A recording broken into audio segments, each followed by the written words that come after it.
La Fresh Morning.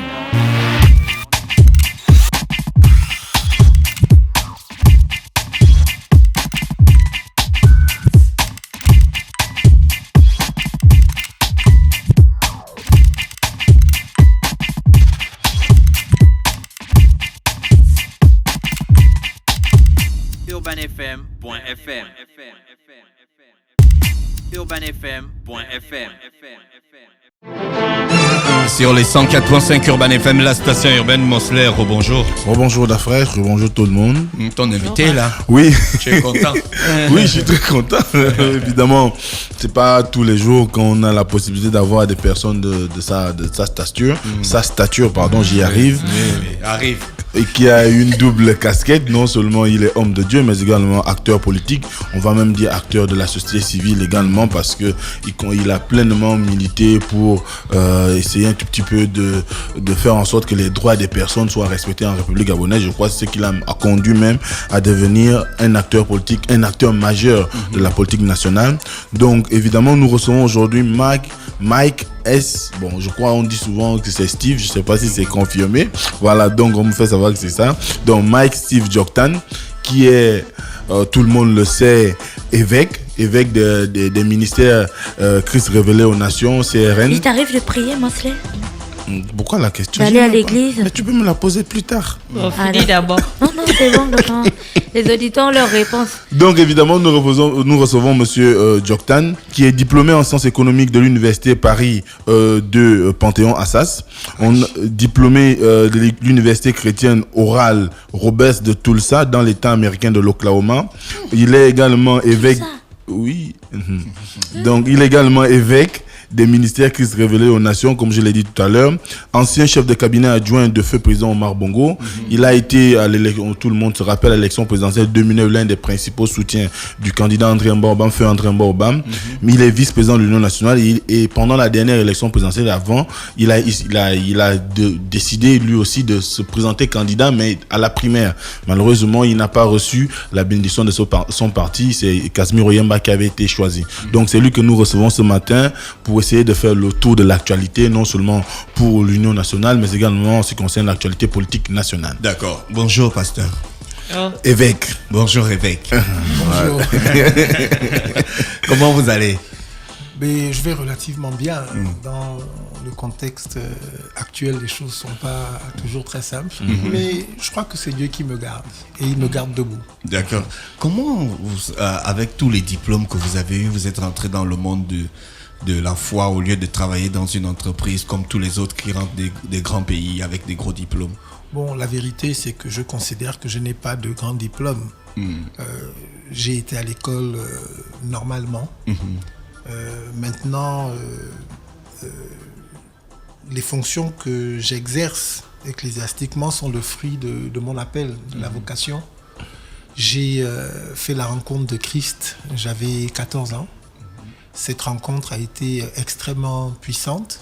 Elle a totalement bouleversé ma vie. Et à ce moment-là, j'ai pris la décision de vivre pour une cause qui est plus grande que moi. C'est la cause de l'autre. Et la prédication de l'évangile fait partie de la réponse positive que j'ai donnée à Dieu. Et mon engagement politique aussi. Voilà. Donc je suis engagé ecclésiastiquement, je suis engagé politiquement en réponse à une vocation ou un appel que j'ai reçu pour vivre pour plus que moi et pour vivre aussi pour les autres. Quels sont vos plus grands souvenirs aux côtés de Christ dans votre vie au quotidien?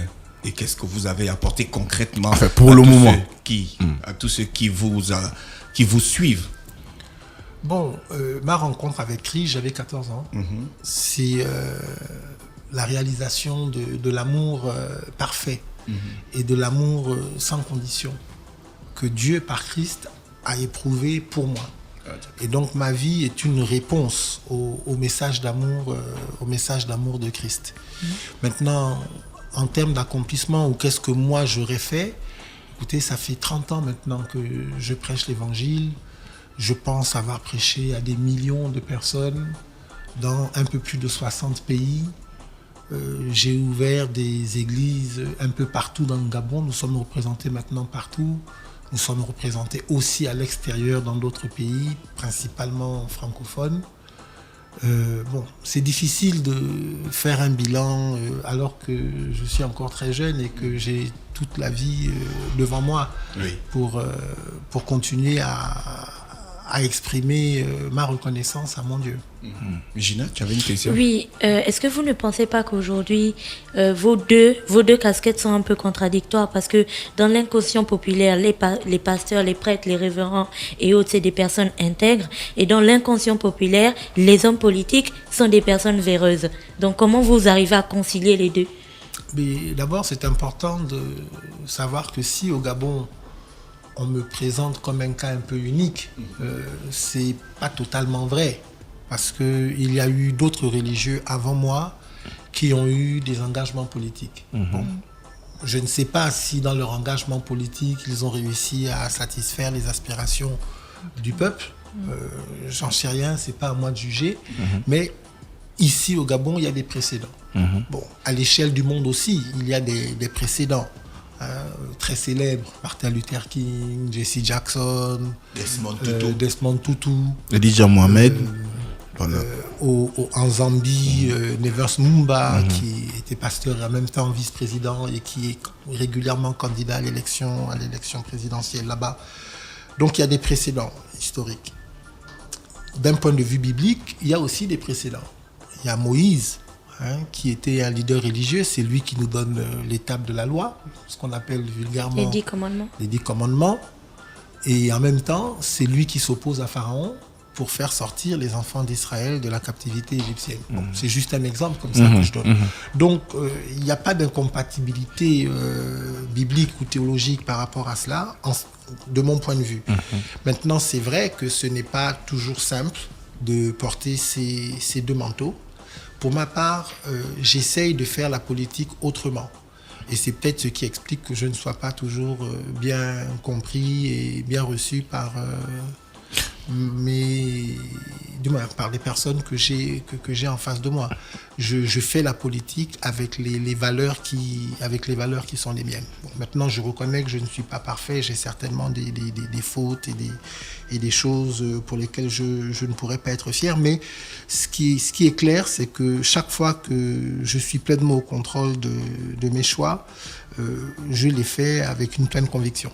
Très bien. Alors, nous, on revient à ce qui nous préoccupe évidemment ce matin, notamment en rapport avec l'environnement politique actuel. D'ailleurs, vous l'avez abordé au tout début, mais également savoir qu'est-ce qui vous a conduit à la veille du premier congrès national extraordinaire que l'Union nationale a organisé récemment à proposer à votre formation politique ou à soumettre à l'appréciation de ceux qui vous suivent, des militants qui sont pleinement engagés derrière vous, mais également de vos directoires, de essayer de tendre l'oreille vers l'appel au dialogue proposé par Ali Bongo Ondimba?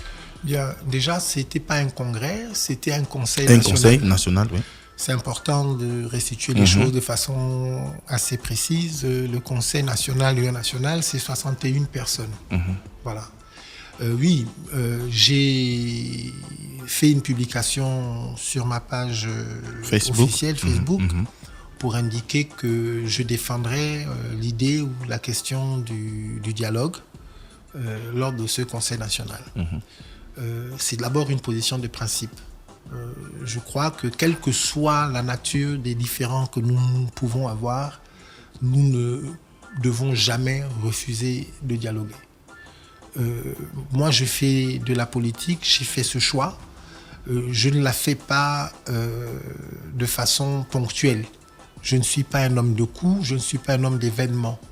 Je vis mon engagement politique sur le long terme.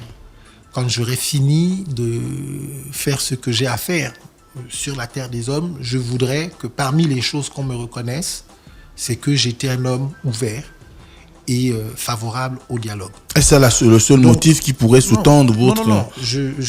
Vous m'avez posé la question, je vais prendre le temps vraiment de répondre pour que les gens comprennent bien. Donc, de façon générale, Mike Joktan est pour le dialogue. C'est pour ça que j'ai dit, je suis pour le dialogue qu'appelle le président Ping et je suis pour le dialogue qu'appelle le président Ali Bongo. Alors, vous n'êtes pas en train de nous amener vers la même voie que Casimir Oyemba? Non. Votre collègue au directoire de l'Union nationale? Moi, je me suis exprimé avant Casimir Oyemba. Okay? J'ai dit, je suis favorable à tous les dialogues. Mais je comprends bien que le dialogue le plus important, c'est le dialogue avec Ali Bongo Ondimba. En quoi il paraît-il plus important? Non, mais je suis en train d'y arriver. D'accord. Je pense que c'est le dialogue le plus important parce qu'il permettra ensuite de pouvoir introduire dans la société gabonaise toutes les résolutions qui auront été prises. Il est important que ceux qui sont à la cause du problème puissent aussi participer à la solution. Je crois que c'est quelque chose que Amo disait régulièrement. Oui. Maintenant, pourquoi est-ce que j'accepte l'idée du dialogue? C'est parce que intellectuellement, d'abord j'ai vécu 2009. Je l'ai vécu en étant au cœur de ce qui se passait. Je connais le film. Et en 2016, j'ai le sentiment que c'est le même film qui est... Un remake. C'est un remake. Donc, naturellement, puisque je le vis maintenant en différé, je connais la fin. Il n'y a pas d'autre solution que ce dialogue pour faire aboutir les avancées démocratiques auxquelles nous aspirons tous. Deux possibilités, regarder en arrière. Je comprends que certaines personnes ne puissent pas ne pas regarder en arrière. Regarder en arrière, ce serait considérer que les crimes, okay, que ce soit le vol de l'élection ou toutes les personnes qui sont mortes, sont si graves qu'il faut que le pays s'arrête. Regarder en avant, c'est considérer que le Gabon est éternel et que de toutes les façons, au-delà de ce qui s'est passé, qui est extrêmement grave, je suis d'accord, mais qu'au-delà de ce qui s'est passé, il faut que nous nous organisions pour que ça ne se refasse plus jamais. Voilà. Et donc moi, à mon âge, je me dis que je dois regarder devant, je dois regarder à l'avenir. Maintenant, je comprends que même si nous sommes au même endroit dans l'histoire de notre pays, je comprends que si nous regardons dans des directions opposées, que nous ne puissions pas voir la même chose. Bon, moi, je regarde devant et donc je vois que le dialogue est la seule solution pour faire avenir, pour faire aboutir le Gabon auquel nous aspirons, le Gabon nouveau, le Gabon de nos rêves. Comment vous comprenez-vous les oppositions dont vous faites face, non seulement au sein de votre parti politique, mais également dans votre famille, avec l'acharnement dont est plus que jamais, du moins on va dire, sujet votre personne, ceux qui ne vous donnent pas de bénéfices en termes de leadership et qui estiment aujourd'hui que le simple fait que vous soyez favorable au dialogue pour vous parler de Bongo, c'est simplement peut-être que vous serez interpellé par le nouveau statut de votre ancien camarade Bruno Ben Mbamba. Est-ce que... Oui, pour aller un petit peu dans le même sens que Mosley, on a vu le boycott de votre conférence de presse par ceux de la diaspora. Qu'est-ce que vous en pensez? À quel niveau de votre liberté d'expression? Bon, déjà, je connais bien Bruno Ben Mbamba. Nous sommes à peu près de la même génération. Je respecte les choix qui sont les siens parce que je considère que chacun est libre de faire des choix dans la vie, mais ce n'est pas mon modèle. Et pour faire les choix que je veux faire, je ne regarde du moins, pas... son statut actuel... Pour faire les choix qui sont les miens, je ne regarde pas à ce qu'il fait. Ceci étant, oui, actuellement, je suis l'objet de critiques et même d'agressions qui proviennent des gens de mon camp, de mon bord politique, qui apparemment semblent ne pas comprendre la prise de position qui est la mienne. Mais vous comprenez aussi que j'ai indiqué que je ne suis pas un homme de coups, je ne suis pas un homme d'événements, je suis un homme constant. Je fais de la politique depuis un certain temps et j'ai le projet de continuer à la faire. Donc je refuse la dictature de la pensée unique. Je suis un libre penseur. Vous pensez qu'au sein de l'Union nationale, aujourd'hui, on est dans cette situation de dictature de la pensée? Je suis un libre penseur et j'exprime les convictions qui sont les miennes avec conviction.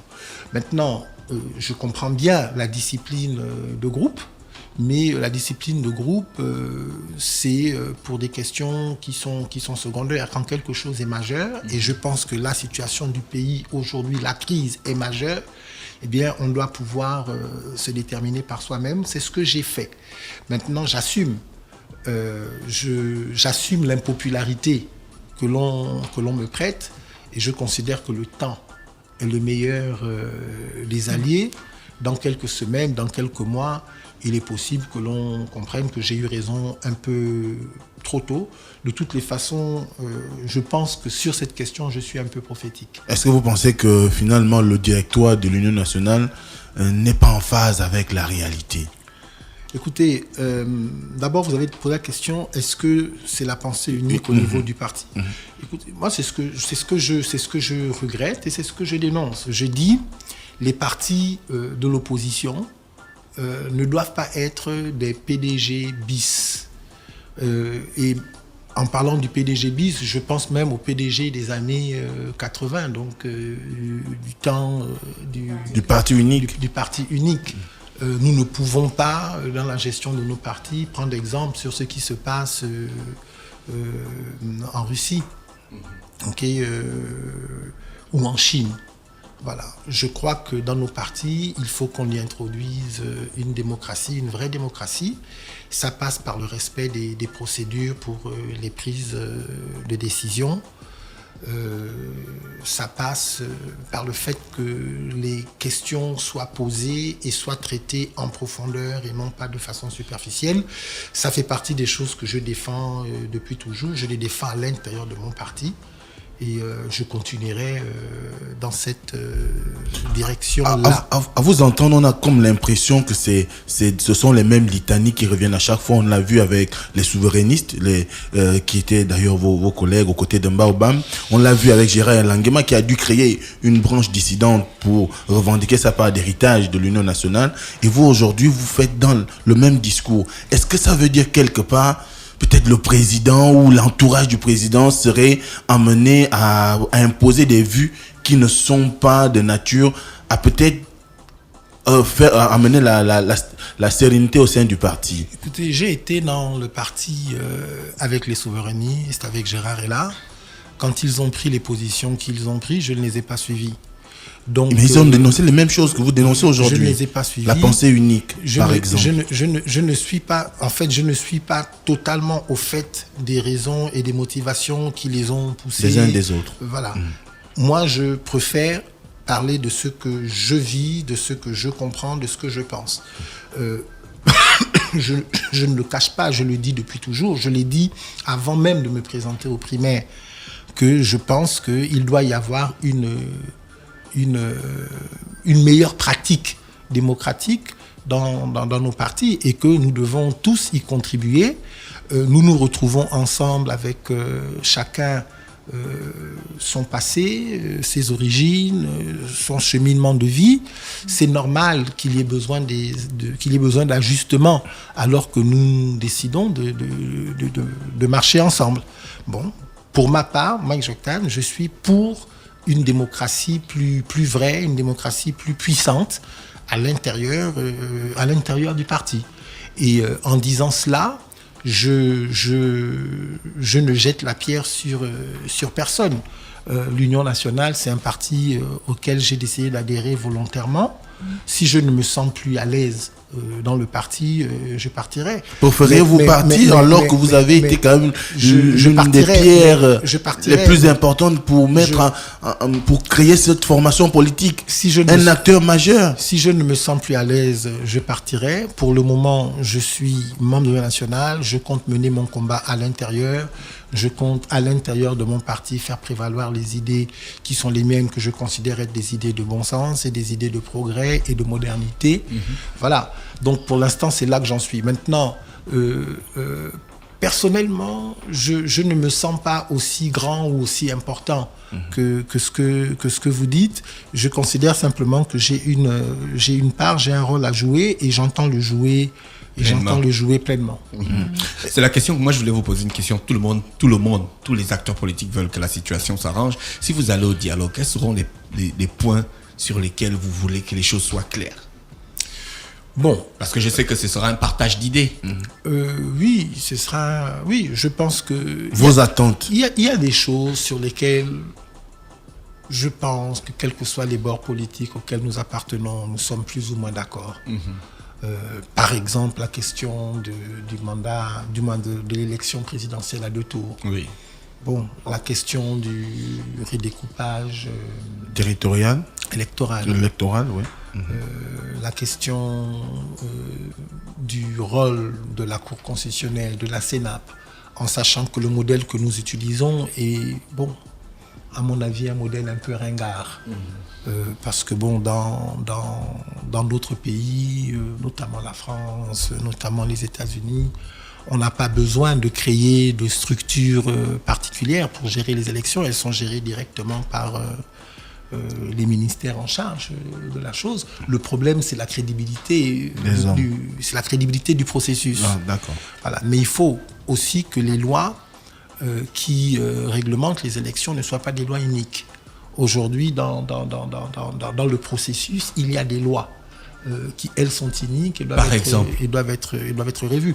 Mais par exemple, je l'ai dit lors d'une rencontre avec tous les leaders de l'opposition, moi je savais très bien qu'en allant à la Cour constitutionnelle, que la Cour constitutionnelle n'étudierait pas les procès-verbaux qu'on lui apporterait, parce qu'elle étudie sur la base des procès-verbaux qui lui sont transmis directement via la CENAP. Donc, effectivement, quand les choses sont ainsi... vous pensez que c'est en défaveur des candidats qui se plaindraient? C'est en défaveur de la vérité, tout simplement. Parce que ça ne sert à rien de donner à chacun sa copie, si la copie qu'on te donne n'est pas recevable. C'est aussi simple que ça. C'est-à-dire qu'à partir du moment où on dit... on donne des copies à chacun pour que chacun puisse se défendre au moment venu, on ne peut pas, à un certain moment donné, ne pas recevoir la copie de celui qui vient se plaindre. C'est ce qui s'est passé là, c'est ce qui s'était déjà passé en 2009 à l'époque. Donc voilà, c'est un peu ces choses-là. Ça, c'est sur le plan politique, mais sur le plan social, vous êtes un homme d'action auprès des populations chaque jour. Mais déjà, ce qui est majeur, à mon avis, c'est qu'il faut trouver les moyens de restaurer l'état de droit.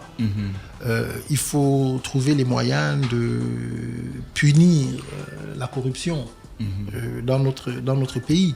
Mais pour moi, ce sont des choses qui couleront des sources à partir du moment où on a établi la bonne gouvernance politique. C'est pour ça que, de mon point de vue, ce sont d'abord les questions politiques qu'il faut traiter. La valeur du bulletin de vote, c'est majeur dans un pays. Que quand quelqu'un vote, qu'il sache que son vote signifie quelque chose. Bon, le vote, c'est la possibilité pour un citoyen de récompenser un acteur politique ou de le sanctionner. Bon, quand un acteur politique sait que quoi qu'il arrive, il ne sera jamais sanctionné parce qu'il a un chapeau qui régnera éternellement, ça ouvre la porte à toutes sortes de bévues, ça ouvre la porte aux crimes rituels, ça ouvre la porte au vol, au détournement de fonds, à la gabégie, etc. Donc, je pense que la question de la gouvernance politique est majeure. Alors, la question que moi j'aimerais poser avant que de terminer... Oui, la dernière. Moi aussi j'ai une question, Mosley. Oui, pose-la, je poserai la. Vous arrive-t-il de parler politique devant vos brebis, vos fidèles? En privé, oui. Mais pas à l'église. En privé, oui. Mais à l'église, non. C'est-à-dire que je considère que l'église a un devoir de vérité. Okay? Et si une question majeure nécessite que l'Église prenne position, je peux le faire clairement sur la base des Saintes Écritures. Mais les gens viennent à l'Église pas pour faire de la politique. Les gens viennent à l'Église pour prier. Et donc, moi, je m'efforce de faire en sorte à ce que quand les gens viennent à l'église, que ce soit vraiment pour la prière. Et d'ailleurs, dans mes églises, toutes les opinions politiques sont représentées, celles de la majorité, celles de l'opposition. Personne n'est stigmatisé pour son choix. Vous arrivez à faire le distinguo Son dans choix vos politique. relations avec ceux qui sont de la majorité et ceux qui sont de l'opposition à l'église? Non, disons que l'église, c'est le lieu de la diversité. Toutes les diversités. L'église, c'est aussi le lieu de la réconciliation. Après les troubles post-électoraux que l'on a connus, on dénote un certain manque de cohésion entre les Gabonais qui n'appartiennent pas au même parti politique. Étant donné que vous avez ce mélange dans votre église, est-ce que vous parlez à votre fidèle, vous prêchez l'amour que représente Dieu et le Christ? Oui, je disais que l'église, c'est le lieu de toute de la diversité et de toutes les diversités. Diversité ethnique, diversité politique, etc. Oui, à l'église, nous nous aimons les uns les autres, comme la Bible nous le demande. J'ai prêché des messages d'apaisement dans l'église, d'apaisement d'abord dans les cœurs, parce que le trouble dans le cœur à un moment donné a été majeur parmi les Gabonais, donc l'apaisement dans le cœur, le fait que dans le cœur les Gabonais acceptent de continuer la longue marche vers le destin que nous avons en commun. Donc oui, mais ce qui est important, et c'est bien que vous m'ayez posé la question, c'est de savoir qu'à l'église, nous ne faisons pas de politique. Dans l'église. Les attaques sur les réseaux sociaux ne vous ont pas touché, ne vous ont pas atteint personnellement? On sait que les hommes de Dieu sont aussi un peu fragiles. Bon, disons que ce qui m'a dérangé le plus, c'est la méconnaissance de qui je suis. Je pense que le combat que je mène depuis assez longtemps et les coups que j'ai pris, je pensais que ça aurait suffi pour établir que je suis sincère dans mes démarches et que ça aurait permis peut-être d'établir que le choix que je fais pour le dialogue n'est pas un choix alimentaire, mais que c'est un choix réfléchi et que je considère que c'est un choix rationnel. Bon, maintenant, quand on est dans la situation qui est la mienne, ben on fait avec. De toutes les façons, moi j'ai toujours prêché la loi des poumons. La loi des poumons, c'est que quel que soit ce qui se dit, je continue à respirer. Donc, puisque je respire, j'ai de l'espoir pour demain. Alors, la dernière question, évidemment, elle a un rapport toujours avec la politique, puisqu'on a abordé tout ce qui est un rapport qui parle de dialogue. Et que lors de votre dernière sortie sur votre page officielle, vous mentionnez le fait que déjà en 2013, André Mbom avait accepté d'aller au dialogue. Il en avait s'était pleinement engagé à réunir la classe politique pour pouvoir trouver les termes qui pourraient scier à l'organisation de cette rencontre. Mais aujourd'hui, avec votre prise de position et celle de l'Union nationale, est-ce qu'on peut dire que l'Union nationale a du mal à assumer l'héritage politique d'André Mbom? Oui, en fait, on peut dire ça, ok, et ça fait partie du combat que je veux mener au sein de l'Union nationale, parce que je considère que les valeurs, que les idées, que les pensées qu'a défendues Amo doivent continuer à vivre. Oui, vous posez bien le problème, parce que en 2012, c'est à partir de 2012 que Amo parle de la conférence nationale souveraine, donc de ce grand dialogue. Et pour le faire, il dit quelque chose de majeur. Il dit « Je renonce à ma victoire de 2009 ». Ça veut dire qu'il décide de ne plus regarder au passé, mais pour regarder à l'avenir. Et quand Amo dit cela, il a bien conscience que la conférence nationale souveraine, ou disons ce grand dialogue, doit se faire avec Ali Bongo, son adversaire politique. L'idée de la conférence nationale souveraine, finalement, a été portée par toute l'opposition. Je dis bien toute l'opposition, sans exception. À un moment donné, l'opposition a décidé de changer l'appellation en disant, bon, parce qu'il fallait, pour certaines personnes, c'était intéressant pour eux de se désolidariser du vocabulaire utilisé par Amo. Mais ils ont dit il faut un mot qui soit plus englobant ou plus consensuel. puissant. Et ils ont dit, et c'est eux qui ont proposé le dialogue national, inclusif et sans tabou. Ce n'est pas une expression qui vient du pouvoir émergent, c'est une expression qui vient de l'opposition. Donc je suis surpris aujourd'hui qu'on me dise qu'on ne sait pas c'est quoi le dialogue, etc. Parce que ce concept-là, c'est un concept de l'opposition. À ce moment-là, jusqu'au mois de mai ou au mois de juin de cette année, toute l'opposition était d'accord pour aller à ce dialogue. Et pour y aller avec qui? Pour y aller avec Ali Bongo. Donc voilà, je trouve que il n'y a pas beaucoup de cohérence dans notre façon de réfléchir et dans notre façon de faire. Et personnellement, moi, je suis quelqu'un de constant, de consistant et de cohérent. Je profite de répondre à la question qu'a posée Ingrid sur le boycott. Oui, vous savez, moi je suis dérangé de voir que ce que nous exigeons des autres, nous ne sommes pas toujours capables de nous l'appliquer à nous-mêmes. Quand je vois la violence, la virulence des comportements des miens, dans les réseaux sociaux notamment, ça me fait peur. Parce que parfois, on peut avoir l'impression qu'ils sont plus iniques et plus méchants que ceux de l'émergence, qui sont en face de nous. La démocratie que l'on veut pour le Gabon, il faut que l'on sache l'appliquer dans nos partis, qu'on sache l'appliquer dans notre camp. Moi, tout ce que je demande, c'est le débat. Moi, je suis prêt aujourd'hui à débattre publiquement sur la question du dialogue avec n'importe quel contradicteur de mon camp ou du camp d'en face. Parce que je ne suis pas sûr non plus que dans le camp d'en face, que tout le monde soit d'accord avec le dialogue. Bon, en tout cas, j'en sais rien. Mais moi, je crois que les Gabonais méritent d'entendre tous les argumentaires pour qu'au final, les Gabonais fassent un choix. Donc moi, je me livre au jugement des Gabonais. Et je crois que les Gabonais sont suffisamment sages et suffisamment éclairés pour savoir où se trouve leur intérêt. D'accord. Merci, pasteur révérend. Évêque. Bon, d'abord, Mike John. t'embrouilles dans tout Oui, ça. avec tout ce que l'on a reçu cette semaine, on t'explique qu'il est pasteur, prophète. Bon, mais c'est une semaine révérend. religieuse sur la radio. Merci, révérend. Merci d'avoir accepté notre invitation. Avez-vous un mot pour la fin? Non, simplement merci.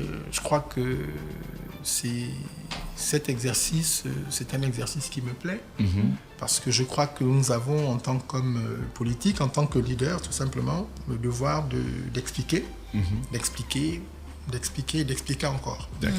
Et donc, toutes les occasions qui me sont données d'expliquer me conviennent. D'accord. Restez connectés sur les 104.5. On va aller avec René Rude pour l'horoscope des auditeurs. Et puis on va revenir avec Ingrid pour le résultat du jeu Elam ce matin dans le Dafresh Morning. Bonjour Dafresh. Le réveil matinal le plus haut de la capitale sur la radio de la capitale.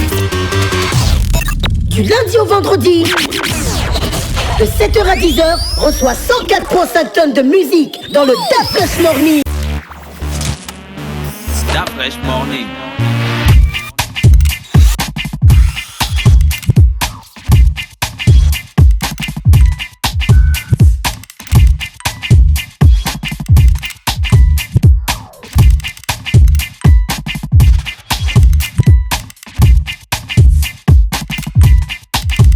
urbanfm.fm